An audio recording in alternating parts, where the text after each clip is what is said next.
When it comes to teaching local history at secondary level, it can be difficult to find resources that really capture students' imagination.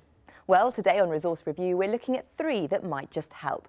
They are a box of local artefacts, editions of regional trade directories through the years, and a website about Victorian crime.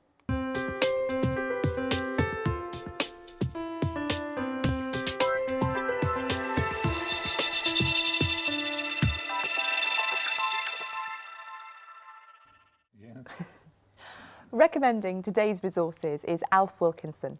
Alf is a writer, part-time history teacher and education manager of the Historical Association.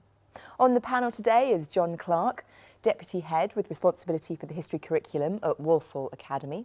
And we also have Dave Martin, a freelance history advisor. Welcome all to the show. And Matthew Tosh, our resource investigator, has visited a school to find out what a teacher and his students think about the resources that we're going to be discussing.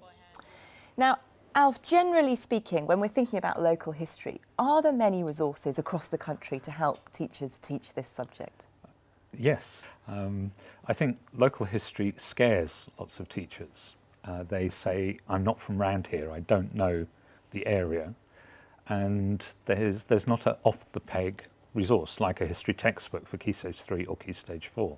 So they do require a little bit of investigation, of chasing, of working out, and the confidence to use them and develop your own materials. OK, well, the first resource that you're advocating is a local history box of artefacts that can be supplied from a local museum. And on the table in here, we've got the contents of one such box that comes from a museum near Luton. Now, explain the resource to us, though, and how it works. Well, children love handling artefacts. Now, some museums have local artefact boxes, some don't. You need to chase around and find out. And what's in them varies. I mean, here we have a First World War box that you may well teach the First World War rather than local history through. But equally, you can approach a topic like the First World War through the Roll of Honour, through postcards, through newspaper clippings, through photographs. You can actually personalise the war in a way that sometimes doing the big picture of the trenches you don't get. Thank you. Well, Matthew Tosh has visited Barnfield South Academy in Luton to see how a World War I local history box went down in the classroom. Well, I'm here at the Academy and we're about to see John Blair's Year 9 class getting their hands on some real museum artefacts. Let's see what they make of them. So we're going to have an investigation on museum artefacts. The idea is that you use the artefacts to do a set of questions. John, can you tell me how you've been using the loan boxes today? Yes, well, the loan box contained quite a selection of materials, so we were able to split the class into 4 groups, and each of them looked at an aspect of the box. So some worked on actual artefacts, some worked with cards, and some worked with magazines. And how was that received by the children? Well, I thought it was excellent, to be honest, because as I went round the groups, I found many of them discussing and talking with each other. I thought the interaction was much better than sometimes is. And what's the benefit of actually having a resource there that you can handle it? Well, it's seeing it, isn't it? It's all well and good seeing it on a film or reading about it in a book, but being able to touch it and look at it is a real bonus. But you can't open some of the artefacts, is that an issue? Yes, that was a slight shame, but I can appreciate that the museum does want to look after its materials, and suppose any slight tear or a bit of damage, and that's it lost. Well, you've got a different stamp for the butcher and the baker. Yes, so you obviously didn't buy the same things at the 2 places. So you had a stamp for each place you went to? Looks like it, doesn't it? And so your overall impression of the box? I thought the boxes were excellent, mainly because they drove many of the pupils, if not all of them in fact, to try and find out some extra information. Thank you very much, John. And now, on that note, I'll hand you back to Hermione.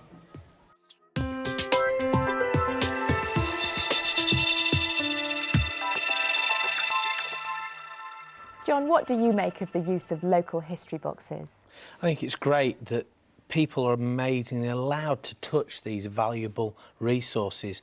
I do feel that it was nice to see them. It's nice to see these children, you know, they try it on immediately as you get hold of something, put the hat on, the wrapping, the webbing around the hands, which is around the legs, but we're getting there with it. We're seeing a cap on the table to say to someone, that was actually worn by someone from our area. It could have been that the resources that were in the sealed plastic envelopes, I wish they would be given photocopies so they could see the inside. Obviously, we've got to take care of these things, but it would have been nice if they could see all of the content because there's so much there. Dave, what do you think? Yeah, I think they're an excellent item for students to handle, because it's the idea you're touching something that somebody in the past touched. There's that immediate connection. And I think what John was saying about the things that are in sealed containers, that's entirely appropriate, isn't it, to preserve them. But it's the sort of thing where if a teacher's done some preparation in advance, you can do you've got a photocopy of it, you've got the text, and the students can interact with the text in some of the sort of literacy style ways that teachers can use. So there's some nice things to do with peace celebrations. They could actually get into what it's actually talking about, even though they can't handle it. OK, thank you. Well, time now to move on to Alf's second recommendation for us today. And it's these rather intriguing-looking red books on the table here. These are old editions of Kelly's Directory. Now, tell us about these directories, Alf. Well, I think it's important to remember that the directories were a commercial product. They were the yellow pages of the time. You know, When did they date from? The first ones are from the 17th century, but they were a commercial resource. Kelly's or any of the others would go around, collect the information, and they go knocking on everybody's door in the town or the village saying, here, you want it, you're in this. And that's one of their attractions, that they seek to include everybody. And because they're annual publications, you can trace changes in your local village or your local town. And if we go to, this is Kelly's Luton 1898, but if we went to 1897, you can follow trades and the changing fortunes of families and professions. And I see at the back there was also advertisements. Yes. Now, for me, the advertisements are an instant window into a different world. OK, well, now let's go back to Matthew, who's still at Barnfield South Academy, where the class now are using old editions of Kelly's Directories. And yet they're stacked full of information about what life was like, certainly in Luton and in Bedfordshire, but just before and during World War I. John, can you tell me how you've been using Kelly's Directory to teach local history? Well, this is our first experience of using Kelly's Directories. I was overwhelmed really with the amount of information that was in there. Certainly I found lots of information from them. So what have we got here? It's a book on like what all the jobs that all the like in the war that the men could do. Okay. And what sorts of jobs have you come across? Basket makers, blacksmiths, plumbers, tilers, bricklayers. Now there's a lot of information in the directories. How much work do you have to put in to put a lesson together? Well, I think you could go overboard, but you would have to select sections of the directories and use them appropriately with whichever area you're studying. And what makes it worth putting the effort in getting hold of these directories? It is what's in there. Some of the pupils actually found members of their family in the directories themselves, and many of them found parts of Luton that they lived in for years were in the directories, and they could find information about what it was like. I was very pleasantly surprised that they took on the information that were in the directories, because often faced with just a page of writing, they're not overexcited, but I was very pleased with the response. I didn't know this until it was in the book, and how it dates back to King Offa, who was remembered for building something called Offa's Dyke. So given what you've seen so far, what's your overall impression of the directories? I thought they were excellent, and I was really pleased with the pupils' response to the information they were given. That's good to hear. Thank you very much, John, and we'll get back to the studio.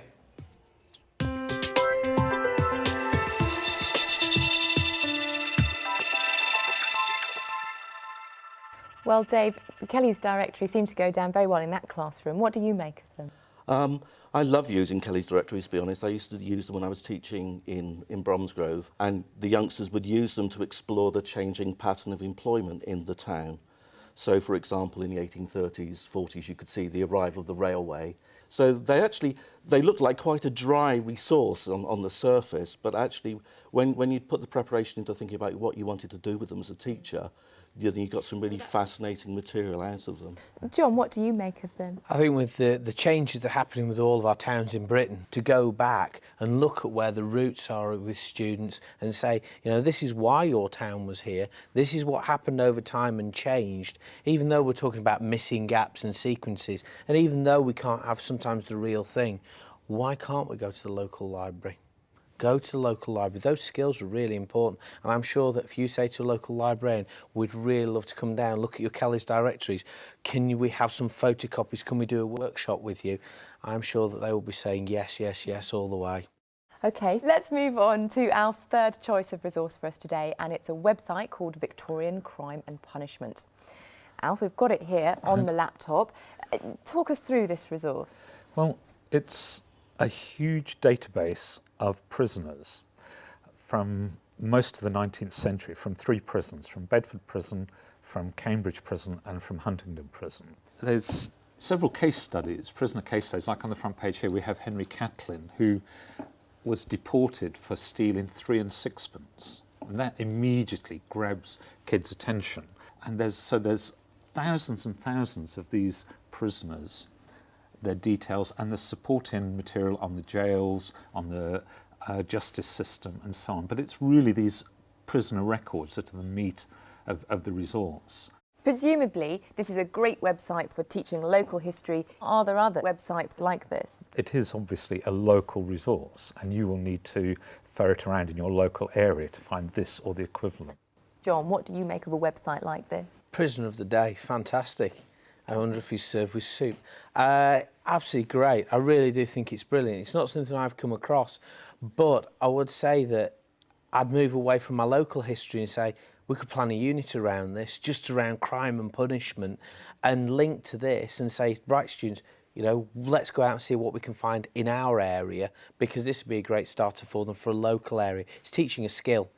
Skills are important, and learning to learn, and that is the skill that's important here. But what a great resource, and everybody loves a bit of death and gore and murder and stealing and people locked up in chains. Easy in history. Yes. Dave, what do you make of this resource? Yeah, because the first thing I did when I looked at it was I looked at the database of the prisoners, and I looked for people in the 1830s, people to do with the swing riots. So that you should find them in prison records through the 1830s through to about 1832, setting fire to hay ricks and smashing up threshing machines. So I looked at it with that in mind, and what I liked about the resource online was that I could search by keywords. I could type in arson, and I could type in a particular year, and it would give me information about that. So it helped me to find my way through it. So I think it also illustrates something interesting for students, that you can't just go to a resource and expect the answer to hit you in the face. You've got to do some work. You've got to think around, well, what search inquiry words might help me to get at that. Well, I'm afraid that's all we've got time for today, but just to recap, the 3 resources that we've looked at are local history loan boxes from your local museum, such as those from the Learning Service at Museums Luton, back editions of Kelly's directories from your local library or archive office, and Victorian Crime and Punishment website from the East of England Broadband Network. For more information about the resources that we've featured today, go to our website. It's teachers.tv/resource review, or if you want to, email us, resourcereview@teachers.tv. I'd like to say a very big thank you to our panel, to Alf, to John and to Dave, and thank you for joining us. We'll see you next time on Resource Review. Bye-bye.